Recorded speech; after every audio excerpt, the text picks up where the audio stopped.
সুপ্রিয় দর্শক, এই মুহূর্তের সবথেকে বড় খবর। দর্শক, এবার দিলীপ পত্নী রিঙ্কু পুত্রের মৃত্যুর ঘটনায় একেবারে নয়া মোড়। ল্যাপটপেই লুকিয়ে আসল রহস্য। পুলিশি তদন্তে কেঁচো খুঁড়তে খুঁড়তে একেবারে কেউটে বেরিয়ে পড়ল রিঙ্কুর ছেলের মৃত্যুর ঘটনায়। দর্শক, আপনারা জানেন কিছুদিন আগেই বিয়ে করে রাজ্য রাজনীতিতে একেবারে শোরগোল ফেলে দিয়েছিলেন বিজেপির প্রাক্তন রাজ্য সভাপতি দিলীপ ঘোষ এবং রিঙ্কু মজুমদার। তাদের বিয়ে নিয়ে রাজনৈতিক মহলে চলছিল একাধিক তর্ক এবং বিতর্ক। তবে সেই তর্ক এবং বিতর্কে কান দেননি দিলীপ ঘোষ এবং রিঙ্কু মজুমদার। আর তাদের বিয়ের 3 সপ্তাহ যেতে না যেতেই রিঙ্কুর একমাত্র ছেলের রহস্য মৃত্যু। আর এই মৃত্যু নিয়ে একাধিক ধোঁয়াশা কিন্তু চলছে, এখনও ধোঁয়াশা কাটেনি। আর এই আবহে পুলিশি তদন্তে রিঙ্কুর ছেলের মৃত্যুর ঘটনায় একেবারে নয়া মোড়। পুলিশি তদন্তে কেঁচো খুঁড়তেই একেবারে কেউটে বেরিয়ে পড়ল। প্রথম থেকেই রিঙ্কুর প্রাক্তন স্বামী রাজা দাস গুপ্ত দাবি করে আসছিলেন যে তার ছেলের মৃত্যু একেবারেই স্বাভাবিক নয়। তবে প্রাথমিক ময়না তদন্তের রিপোর্টে উঠে এসেছিল যে অতিরিক্ত ড্রাগ নেওয়ার কারণেই, এছাড়াও তার শারীরিক একাধিক ত্রুটি বিচ্যুতির কারণেই হয়তো রিঙ্কুর পুত্রের মৃত্যু হয়েছে। এটা প্রাথমিক ময়না তদন্তের রিপোর্টে কিন্তু উঠে এসেছিল। তবে এখনও পূর্ণাঙ্গ ময়না তদন্তের রিপোর্ট পাওয়া যায়নি। তবে তার আগেই কিন্তু পুলিশ এই দিলীপ পত্নী রিঙ্কুর ছেলের মৃত্যু নিয়ে তদন্ত করছে। আর এই তদন্ত করতে গিয়ে পুলিশের হাতে একেবারে চাঞ্চল্যকর তথ্য উঠে এসেছে, যা নিয়ে দিলীপ পত্নী রিঙ্কুর ছেলের মৃত্যুর ঘটনায় আবারও নতুন করে রাজ্য রাজনীতিতে শোরগোল পড়ে গিয়েছে। কি তথ্য উঠে এসেছে পুলিশের হাতে, ল্যাপটপ নিয়ে কি দাবি করেছে পুলিশ, শুনুন দর্শক। তখনও পেরিয়ে গিয়েছে মধ্যরাত, সম্পর্কে আগেই ঘটেছে অবনতি, তবুও অত রাতে রিঙ্কু পুত্রের ফ্ল্যাটে কেন হাজির হলেন তার লিভ ইন পার্টনার তথা সহকর্মী ও বান্ধবী? এই প্রশ্ন তুলে সন্দেহ প্রকাশ করেছেন রিঙ্কু মজুমদারের ঘনিষ্ঠরা। বিষয়টি খতিয়ে দেখছে পুলিশ আধিকারিকরা। আর এই বিষয়ে তদন্ত করতে গিয়েই চাঞ্চল্যকর তথ্য পুলিশের হাতে।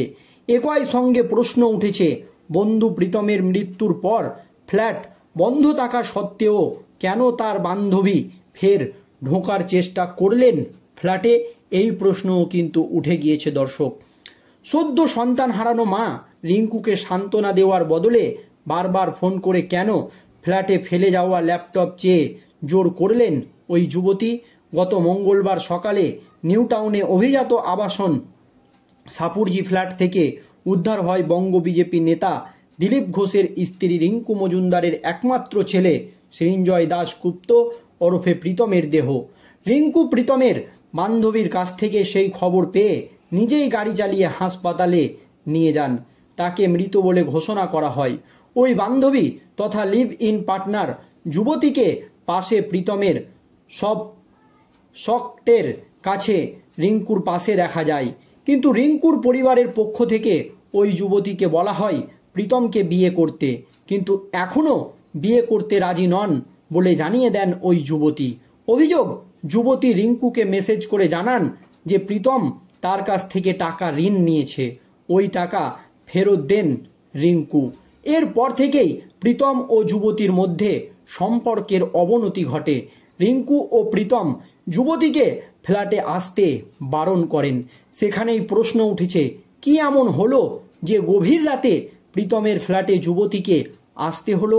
আর আসার মাত্র কয়েক ঘন্টার মধ্যেই মৃত্যুর কোলে ঢলে পড়ল প্রীতম।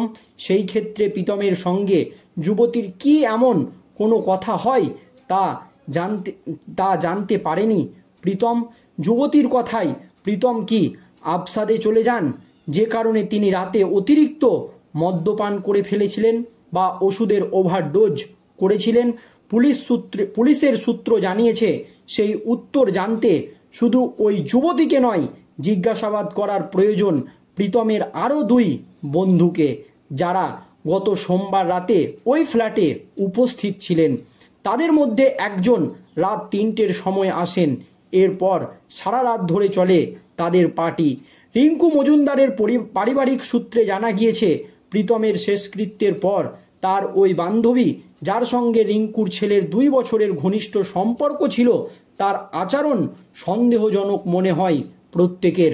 পরিবারের লোকেরা যখন নিমতলা শ্মশান থেকে প্রীতমের শেষকৃত্য সেরে বাড়ি ফেরেন, তারপর থেকেই রিঙ্কুর মোবাইলে ফোন করতে থাকেন ওই সন্দেহজনক যুবতী। তিনি বলেন, তার ফ্ল্যাটে তার ল্যাপটপ পড়ে রয়েছে, তিনি সেটি ফেরাতে চান।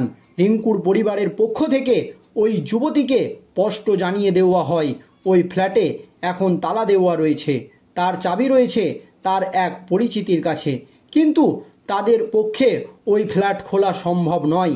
পুলিশ সেই ফ্ল্যাট খুলে তদন্ত করতে পারে। এর কিছুক্ষণ পর নিউটাউন থানার আইসির নাম করে তিনি ফ্ল্যাটটি খুলে ল্যাপটপ দিতে বলেন। যেহেতু পুলিশ রিঙ্কুদের এই ব্যাপারে কিছু জানায়নি, তাই তারা ফ্ল্যাট খুলতে রাজি হননি। এরপর প্রশ্ন উঠছে, ওই যুবতীর আসল উদ্দেশ্য কী ছিল? শুধুমাত্র ল্যাপটপটি জোগাড় করা, নাকি রাতে ফ্ল্যাটে ঢুকে কোনো তথ্য প্রমাণ লোপাট করা? এরপরই ওই যুবতী গভীর রাতে সাপুরজি আবাসনে গিয়েছিলেন বলে পরিবার ও পুলিশ সূত্রে খবর পেয়েছে। এই বিষয়টিও খতিয়ে দেখা হচ্ছে বলে জানিয়েছে পুলিশ আধিকারিকরা। তবে রিঙ্কুর একমাত্র ছেলের মৃত্যুতে রহস্য দানা বাঁধতে শুরু করেছে। যেই কারণটা হচ্ছে, সত্যিই কি ওই যুবতীর উদ্দেশ্য ছিল ফ্ল্যাট থেকে ল্যাপটপটা আনা, নাকি তথ্য প্রমাণ লোপাট করা? এই প্রশ্ন কিন্তু উঠে গিয়েছে। আর ওই বান্ধবীকে নিয়ে, বা রিঙ্কুর ওই যে সম্পর্কে বান্ধবী বা তার সঙ্গে বিয়ের কথা বলা হয়েছিল, তাকে নিয়ে কিন্তু প্রথম থেকেই সন্দেহ প্রকাশ করেছে রিঙ্কুর একজন বান্ধবী বা রিঙ্কু ঘনিষ্ঠরা। তারা কিন্তু প্রথম থেকেই ওই মহিলাকে সন্দেহ করছে।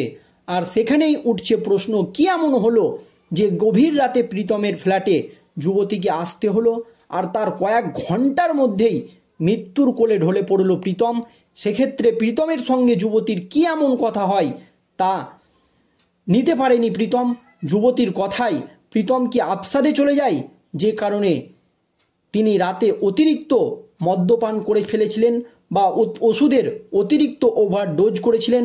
পুলিশ সূত্রে জানা গিয়েছে, সেই উত্তর জানতে হলে ওই যুবতীকে নয়, জিজ্ঞাসাবাদ করার প্রয়োজন রয়েছে প্রীতমের আরও 2 বন্ধুকে, যারা গত রাতে ওই ফ্ল্যাটে উপস্থিত ছিলেন। তাদের মধ্যে একজন রাত 3টের সময় কিন্তু আসেন, আর এরপর সারা রাত ধরে চলে পার্টি। রিঙ্কু মজুমদারের পরিবার সূত্রে জানা গিয়েছে, প্রীতমের শেষকৃত্যের পর তার বান্ধবীর, যার সঙ্গে রিঙ্কুর ছেলের 2 বছরের ঘনিষ্ঠ সম্পর্ক, তার আচরণ যথেষ্ট সন্দেহজনক বলে মনে হয়েছে প্রত্যেকের। দর্শক, এই নিয়ে আপনাদের মতামত জানাবেন।